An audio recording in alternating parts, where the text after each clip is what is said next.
আমাদের মধ্যে যারা ফ্লোরিস্ট, যারা ফ্লাওয়ার ডিজাইনার দীর্ঘ অনেক বছর কাজ করার পরও এখনও একটা সুন্দর হ্যান্ড বোকে, রাউন্ড বোকে 50 থেকে 60 বা 70 বা 100 পিস রোজ বা 100 রোজ দিয়ে এখন একটা রাউন্ড শেপ ফ্লাওয়ার রেডি করতে পারতেছে না যারা, তাদের জন্য আজকের এই ভিডিওটা অনেক সেরা হতে যাচ্ছে।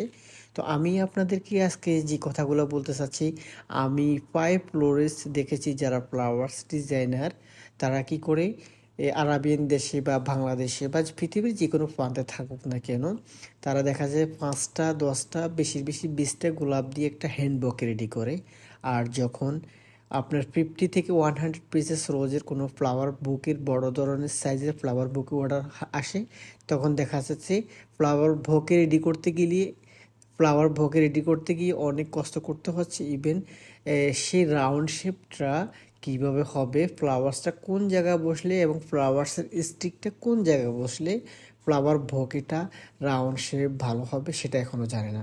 তবে আমার আজকের এই ভিডিওটা আপনাদের জন্য সেরা, যারা ফ্লাওয়ার্স ডিপার্টের কাজগুলো শিখতে চান এবং ফ্লাওয়ার সম্পর্কে সুন্দর সুন্দর টিপস নিতে চান। তবে অবশ্যই যারা এখন পর্যন্ত আমার চ্যানেলটিকে সাবস্ক্রাইব করেনি, আমার চ্যানেলটিকে সাবস্ক্রাইব করে পাশে থাকবেন। আর অবশ্যই আমার এই ইউটিউব চ্যানেলের মাধ্যমে আমি আপনাদেরকে অনেক সুন্দর সুন্দর টিপস দিতে যাব। তাহলে আসি আমরা মূল কথায়। আপনারা যারা ফ্লোরিস্ট, বিশেষ করে অনেক বছর ধরে কাজ করতেছেন, একটা ফ্লাওয়ার বোকে রাউন্ড শেপ করতে পারতেছেন না, তাদের জন্য আজকের এই ভিডিওটা। এই যে আপনারা দেখতে পারতেছেন আমি যে ফ্লাওয়ার্সটা কোন জায়গায় বসাচ্ছি, এক একটা ফ্লাওয়ার্সের রোজের পেজটা কোথায় বসবে, এবং রোজ বসানোর পরে আপনারা দেখতে পারতেছেন যে ফ্লাওয়ার্সের স্টিকটা, আপনারা ফ্লাওয়ার্সের স্টিকটা ফলো করেন। দেখেন আমার প্রত্যেকটি রোজ একটার সাথে একেবারে সুন্দর করে রাউন্ড হয়ে বসে গেছে। তবে আমি আপনাদেরকে স্টিকটা দেখাচ্ছি। আপনার নিচের যদি ফ্লাওয়ার্সের যদি স্টিকটা যদি পারফেক্টলি রাউন্ড না হয়, তখন দেখা যাচ্ছে এই যে আপনারা দেখতেছেন আমার ভিতরে যে আমি হাত দিয়ে ধরলাম, এখানে অনেক সুন্দর অনেক কিউট লাগতেছে। আর বাইরের দিক দিয়ে স্টিকগুলা উপরে যেমন ফ্লাওয়ার্সটা একটার উপরে একটা বসে গেছে, নিচে সেম ফ্লাওয়ার্স স্টিকগুলা সেম এভাবে রাউন্ড হতে হবে, এবং রাউন্ড হলে আপনার ফ্লাওয়ার রাউন্ড শেপটা পারফেক্ট অনেক সুন্দর হবে। এই যে আপনারা দেখতেছেন আমি স্টিকগুলো কেটে নিলাম, অনেক সুন্দর লাগতেছে। দেখতেছেন একটা ফ্লাওয়ার্সের স্টিক এর সাথে আরেকটা ফ্লাওয়ার্সের স্টিক বসে আছে, মানে একটার সাথে পাশাপাশি হয়ে আছে। আসলে মূলত যারা প্রফেশনাল ফ্লোরিস্ট হতে চান, ফ্লাওয়ার্সের কাজ জানতে চান, আমার চ্যানেলটাকে অবশ্যই আপনারা সাবস্ক্রাইব করে পাশে থাকবেন। আমি আপনাদের জন্য অনেক সুন্দর সুন্দর নিত্য নতুন ভিডিও নিয়ে আপনাদের সামনে হাজির হব।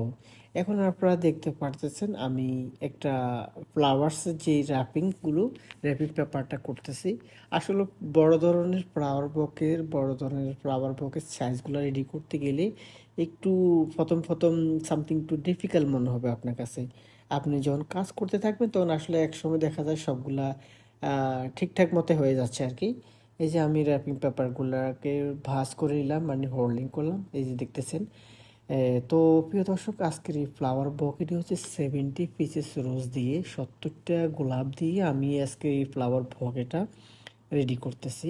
তবে আপনারা দেখতেছেন হয়তো ভিডিওর মধ্যে বা পিকচারের মধ্যে দেখতে একটু ছোট দেখা যাচ্ছে, বাট এটা বাস্তবে যদি আপনি সরাসরি দেখতেন তাহলে ফ্লাওয়ার বকটা অনেক বড়।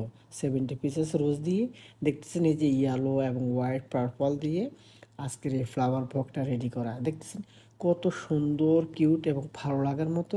আমি কিভাবে র্যাপিং করলাম এবং আমার ফ্লাওয়ার্সের স্টিকটা, আমি ফ্লাওয়ার্সের কথা বলতেছি, ফ্লাওয়ার্সের নিচে যে স্টিক অনেক অসাধারণ, অনেক চমৎকার লাগতেছে।